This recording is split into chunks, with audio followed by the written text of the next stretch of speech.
Hello Bharati. Hello Dharmendra. ಏ ಭಾರತಿ, ಅಪರೂಪವಾಗಿ ಒಬ್ಬಂಟಿಗಳಾಗಿ ಈ ರಸ್ತೆ ಕಡೆ ಹೊರಟಿದ್ವಿಲ್ಲ, ಇಲ್ಲಿಗೆ? ನಾಳೆ ನನ್ನ ನಿಶ್ಚಯ ಕಾಣವಿದೆ. ನನ್ನ ಗೆಳತಿ ರೂಪಳನ್ನು ಭೇಟಿಯಾಗಿ ಈ ವಿಷಯವಾಗಿ ತಿಳಿಸ್ಬೇಕಂತ ಬಂದೆ.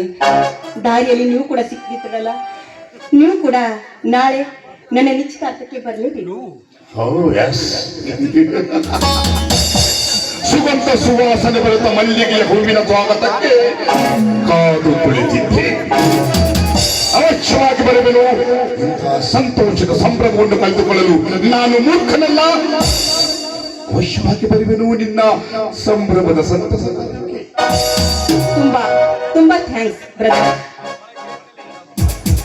ಭಾರತಿ, ನಿನ್ನ ಬಾಯಿಂದ ಬರುವ ಬ್ರದರ್ ಎನ್ನುವ ಶಬ್ದ ನನಗೆ ಶೋಭೆ ತರಲಾರದು. ಧರ್ಮೇಂದ್ರ,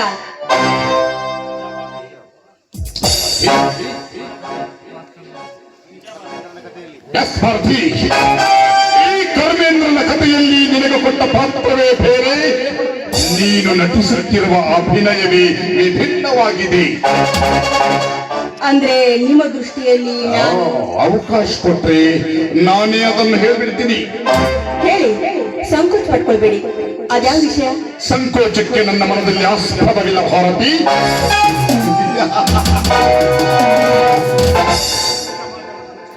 ನೋಡಿ, ನೀತಿಯ ಮಾತಾದ್ರೆ ನಾನು ಮೆಚ್ಕೊಳ್ತೀನಿ, ತುಚ್ಚತನದ ಮಾತಾದ್ರೆ ನಾನು ನಿರಾಕರಿಸ್ತೀನಿ. ಹೇಳಿ, ಅದ್ಯಾವ? ಓಕೆ ಭಾರತಿ, ನಾನು ನಿನಗೆ ಎಷ್ಟು ದಿನಗಳಿಂದ ಪರಿಚಯ?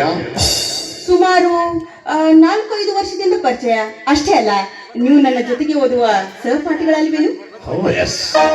ಅಂದಂತೆ ಈ 4-5 ವರ್ಷಗಳಿಂದಲೂ ಕೂಡ ನಾನು ನಿಮ್ಮನ್ನು ಯಾವ ರೀತಿ ಕಾಣ್ತಾ ಬಂದಿದ್ದೀನಿ?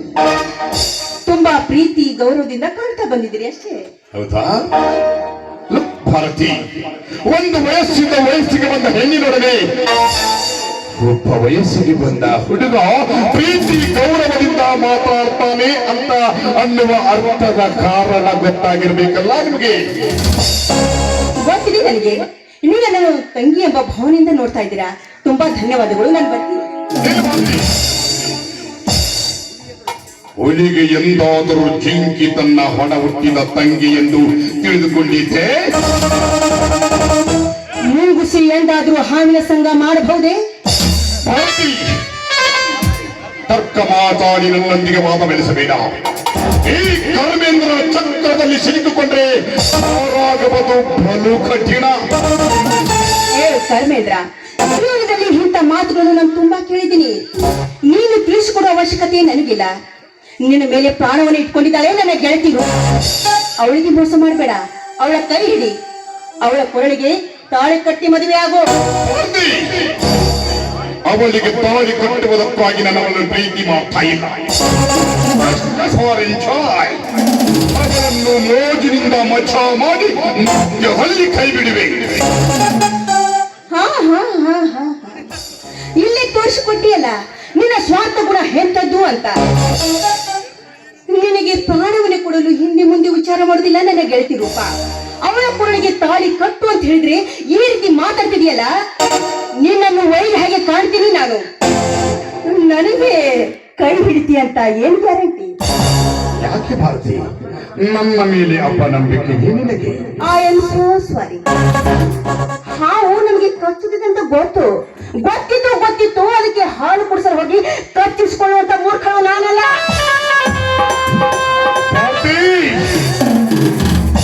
ಹಠತೊಟ್ಟು ಆದೇಶದಲ್ಲಿ ಈ ಧರ್ಮೇಂದ್ರನನ್ನು ಮೂರ್ಖನೆಂದು ಭಾವಿಸಿದರೆ ಪರಿಣಾಮವೇನಾಗುತ್ತೆ ಗೊತ್ತಾ? ಏನಾಗುತ್ತೆ? ಈ ನಿನ್ನ ಯೌವನದ ಮುದ್ದಾದ ಮುಖವನ್ನು ಕತ್ತೊಯ್ದು ಯಾರ ಕಣ್ಣಿಗೂ ಕಾಣದ ಹಾಗೆ ತೀರಿಸಿಕೊಳ್ಳುವೆ ನನ್ನ ಕಾಲದ. ಬಾಯಿ ನೀಚ, ಹೆಚ್ಚಿಗೆ ಮಾತಾಡಬೇಡ. ನಿನ್ನ ಬಾಯಲ್ಲಿ ಇನ್ನೊಂದು ಸಾರಿ ಇಂತ ಮಾತು ಬರ್ಕೂಡದು. ನಿನಗೆ ಸರಿಯಾದ ಮಾತಿನಿಂದ ಹೇಳಿದ್ರೆ ಕೇಳಿಸುತ್ತೆ ಅಂತ ಕಾಣಿಸುತ್ತೆ.